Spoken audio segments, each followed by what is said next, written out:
നമസ്കാരം. ഫുക്രിയിലേക്ക് സ്വാഗതം.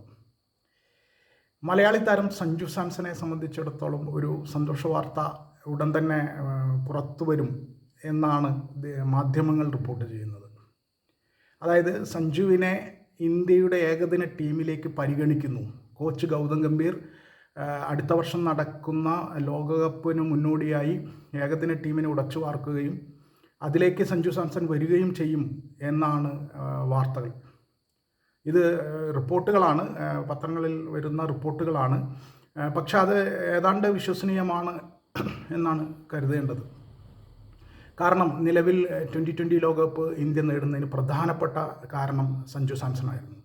3 ഇന്നിങ്സുകളിലെ അദ്ദേഹത്തിൻ്റെ കളി, അദ്ദേഹം മികച്ച താരമായി തിരഞ്ഞെടുക്കപ്പെടുന്നു. ഇപ്പോൾ ഐ പി എല്ലിൽ അദ്ദേഹം 2 സെഞ്ചുറി അടിച്ചു ചെന്നൈക്ക് വേണ്ടിയിട്ട്. ചെന്നൈ മോശമായിട്ടാണ് കളിക്കുന്നതെങ്കിലും ആ 2 കളിയും മാച്ച് വിന്നിങ് ഇന്നിങ്സുകളായിരുന്നു. ആ 2 കളിയും ചെന്നൈ ജയിക്കുകയും ചെയ്തു. അപ്പോൾ ഈ ഫോം, സ്ഥിരതയാർന്ന ഫോം കണ്ടുകൊണ്ടാണ് സഞ്ജുവിനെ ഏകദിന ടീമിലേക്ക് ഉൾപ്പെടുത്താൻ ആലോചിക്കുന്നത്. ഗൗതം ഗംഭീർ ഏതാണ്ട് തീരുമാനിച്ചു എന്നൊക്കെ വാർത്തകൾ വരുന്നുണ്ട്.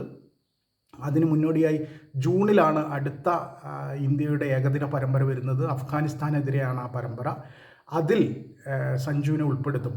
ഇപ്പോൾ ടീമിലെ 2ാമത്തെ വിക്കറ്റ് കീപ്പറായ ഋഷഭ് പന്തിനെ ഒഴിവാക്കും. ഋഷഭ് പന്ത് സ്വാഭാവികമായിട്ടും കഴിഞ്ഞ കുറേ കാലമായി മോശം ഫോമിലാണ്. IPL-ലും നന്നായിട്ട് അദ്ദേഹം കളിക്കുന്നില്ല. അപ്പോൾ അതുകൊണ്ട് തന്നെ നന്നായി കളിക്കുന്ന സഞ്ജുവിനെ ടീമിൽ ഉൾപ്പെടുത്തും. ഋഷഭ് പന്ത് പുറത്തു പോകുമെന്നാണ് സൂചന.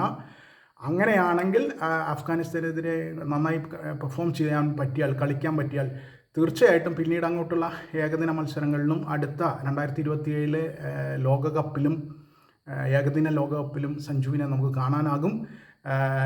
ഏതാണ്ട് സംഗതി ഉറപ്പാണ് എന്നാണ് നമ്മൾക്ക് മനസ്സിലാകുന്നത്. പക്ഷേ അത് ഇപ്പോഴും പ്രഖ്യാപിച്ചില്ല. അത്തരം പ്രഖ്യാപനങ്ങളൊന്നും ഇതുവരെ വന്നിട്ടില്ല. ജൂണിലാണല്ലോ കളി നടക്കുന്നത്.